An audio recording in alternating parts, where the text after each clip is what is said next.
गरीबों पर अत्याचार करते कि बोले ना, हमारी आवाज दबाते हैं ओबीसी वर्ग की सबसे ज्यादा। आंखों से धुलकते आंसुओं के बीच लड़खड़ाते शब्दों से अपने दर्द को बयां करता यह शख्स है इंद्राज। और इसके पास बैठी यह महिला है इसकी वो मां जो कैंसर जैसी जानलेवा बीमारी से जूझते हुए भी नगरपालिका के सामने धरने पर बैठी है। धरना 12 जनवरी को पशुपालन विभाग के सामने वेंडिंग जोन में संचालित और रोजी रोटी का एकमात्र जरिया इनकी नर्सरी पर चले बुलडोजर के विरोध में है, जिससे यह परिवार एक तरह से सड़क पर आ गया है।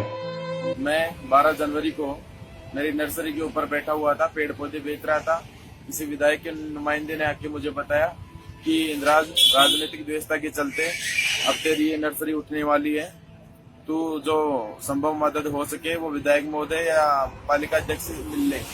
मैं मेरे समाज के बंधुओं को लेकर पालिका अध्यक्ष के घर पे पहुंचा और पूरा विषय बतलाया।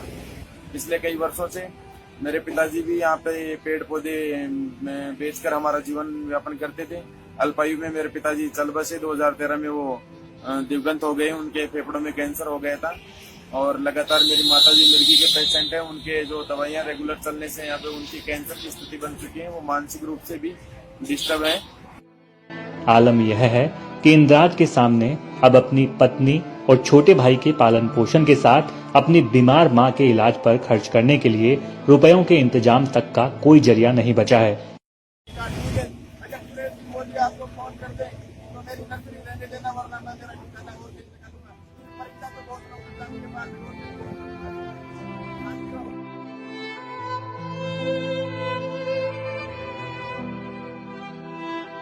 और इन सब हालातों की जो वजह बताई जा रही है वो है सियासत का एक स्याह पक्ष।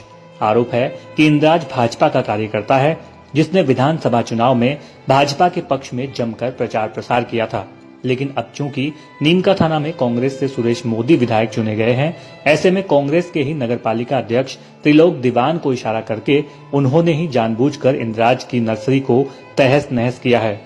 इंद्राज की माने तो वेंडर जोन में उसकी नर्सरी की वह हर महीने रसीद भी कटवा रहा था, लेकिन चुनाव में आचार संहिता की बात कहते हुए पहले तो पालिका ने उसकी रसीद बाद में काटने की बात कही और फिर जब चुनाव हो गए तो राजनीतिक दुर्भावना से बिना कोई नोटिस दिए अचानक उसकी नर्सरी पर बुलडोजर चला दिया गया। मैं इसमें कुछ मदद नहीं कर सकता इंद्राज तेरी, ये जो मामला है विधायक महोदय के पास है। विधायक महोदय आप पे नाराज हैं, आपने चुनाव के अंदर उनकी बगावत की है। मैं चुनाव में राष्ट्रीय विचारधारा के दल के साथ खड़ा था, यही मेरा गुनाह था। इस कारण से ये पूरा घटनाक्रम को प्रशासन का दुरुपयोग करके इन लोगों ने अंजाम दिया। इधर मामले में नगरपालिका अध्यक्ष त्रिलोक दीवान का कहना है कि क्षेत्र में कई दिनों से अतिक्रमण की शिकायत मिल रही थी, जिस पर पालिका ने पहले भी कार्रवाई की थी और 12 जनवरी को भी नियमानुसार ही कार्रवाई की गई है। दीवान का कहना है कि उन पर लगे सभी आरोप निराधार हैं और मामले को जबरदस्ती राजनीतिक रंग दिए जाने की कोशिश की जा रही है। लंबा चौड़ा कब्जा किया हुआ था, वो शिकायत के ऊपर हटाया गया है और वो कब्जे में भी कोई पेड़ पौधों को नुकसान नहीं पहुंचाया गया। सिर्फ एक तंबूनुमा नेट और पाइप ला करके नगर पालिका में जमा कराए गए हैं। ये शिकायतें पहले भी होती रही हैं इसके लिए, और उपखंड अधिकारी महोदय के द्वारा पुलिस इमदाद से ये कब्जा हटाया गया है। इसी साल 9वें महीने में भी शिकायत के ऊपर ये कब्जा हटाया गया है। तो ये जो आरोप लग रहे हैं कि ये राजनीतिक व्यवस्था की वजह से कार्रवाई की गई है, कतई गलत है। ये एक सामान्य प्रक्रिया है कि कोई भी शिकायत होती है तो नगर पालिका अवैध अतिक्रमण हटाती है। इंद्राज की नर्सरी पर पालिका का पीला पंजा राजनीतिक द्वेषता का परिणाम है, यह तो पक्के तौर पर कहना मुश्किल है, लेकिन अब यह मामला राजनीतिक रंग जरूर ले रहा है, जो आज उस समय और गहरा हो गया जब भाजपा के पूर्व विधायक प्रेम सिंह बाजोर भी मामले में सर्व समाज की ओर से 5 दिन से जारी धरने में शामिल होने पहुंच गए और मामले को राजनीतिक बताते हुए उन्होंने भी इंद्राज को न्याय मिलने तक संघर्ष करते रहने की ताल ठोक दी। जिस प्रकार से राजकाज चेंज होते रहते हैं, लेकिन इन लोगों ने जो ये अच्छी मानसिकता रखते हुए इस प्रकार का जो काम किया,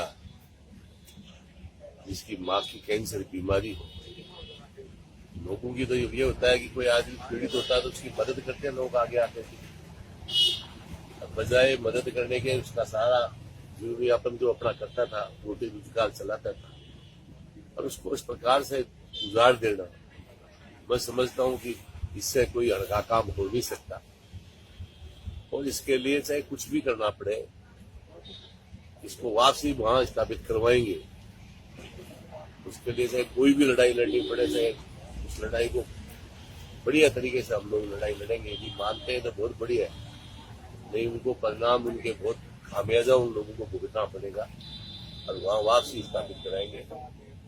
बाकी वो अच्छी तरह से मान लेते हैं तो बहुत बढ़िया बात। बहरहाल राजनीतिक पेच में फंसा यह मामला कब तक सुलझेगा यह तो कहना मुश्किल है, लेकिन एक मानवीयता के आधार पर इसे सुलझाना अब बेहद अहम हो गया है।